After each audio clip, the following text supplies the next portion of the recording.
घोड़ों को ice therapy यानी बर्फ की टकोर देना कैसा है? क्या ये घोड़ों को देना बेनिफिशियल है या इससे कुछ नुकसान भी होते हैं? मेरा नाम है डॉक्टर उसामा जावेद और आज की वीडियो में मैं यही बताऊंगा कि क्या हम घोड़ों को आइस थेरेपी दे सकते हैं और क्या नॉर्मल कंडीशन में भी आइस थेरेपी दी जाती है या कोई खास ओकेजन होते हैं जहां पर आइस थेरेपी दी जाती है। आइस थेरेपी यानी बर्फ की टकोर ऐसी कंडीशन में दी जाती है जब जानवर को किसी किस्म की चोट लग जाए, जानवर के किसी हिस्से पर सोजिश आ जाए तो डॉक्टर्स आइस थेरेपी यानी कि बर्फ की टकोर रिकमेंड करते हैं।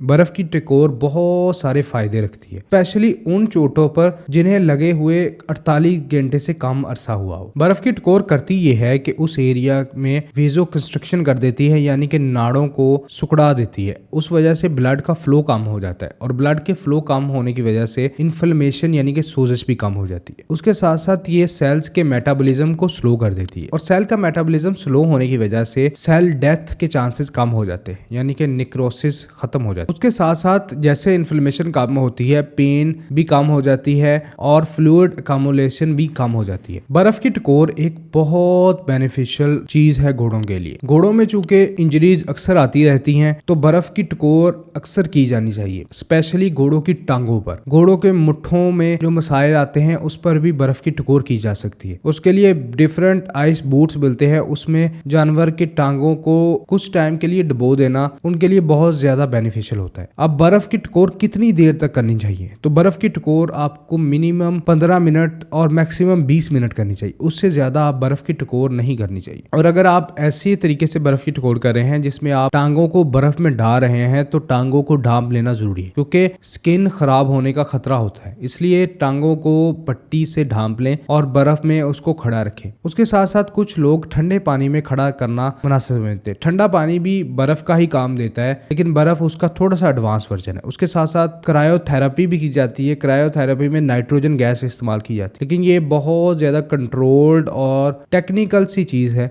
इसे घर में रिकमेंड नहीं मैं करता। बर्फ की टकोर ऐसी कंडीशन में भी की जा सकती है जब इंजेक्शन रुक जाए, यानी कि टीका अगर गर्दन में रुक गया तब भी आप बर्फ की टकोर कर सकते हैं। कोई किसी जगह पर पानी भर गया तब भी आप उस पर बर्फ की टकोर कर सकते हैं, उससे भी पानी जो है वो जज़ब होना स्टार्ट हो जाता है। और उसके साथ साथ ऐसी जगह पर जहां पर सोजिश हो वहां पर आप बर्फ की टकोर कर सकते हैं। बर्फ की टकोर इंतहाई फायदेमंद है और आपको अपने घोड़ों को अक्सर करते रहना चाहिए। आम कंडीशन में भी आप उसको बर्फ की टकोर दे सकते हैं। अगर आपका जानवर कहीं दूर से दौड़ कर आया है और आपको लग रहा है कि वो हल्का फुल्का लीमनेस महसूस कर रहा है तो आप उसको फौरी तौर पर बर्फ की टकोर करें। अब वैसे भी कुछ ऐसे प्रोडक्ट्स आ रहे हैं जो कि जिस्म को ठंडक पहुंचाते हैं, आइस क्ले भी उनमें से शामिल है। बर्फ के पैड्स मिलते हैं जो कि आप आम रूटीन में सारी बॉडी की मसाज करने के लिए इस्तेमाल कर सकते हैं। ओवरऑल बर्फ की टकोर अच्छी चीज है। अगर आपके घोड़ों में किसी किस्म की इन्फ्लेमेशन या इंजरी आई हो तो आप बर्फ की टकोर से उनको हल कर सकते हैं। अगर आपको वीडियो अच्छी लगी हो तो कमेंट सेक्शन में जरूर बताइएगा और हमें ये भी कमेंट कीजिएगा कि नेक्स्ट वीडियो किस चीज पे आनी चाहिए जो कि आपके लिए बेनिफिशियल हो।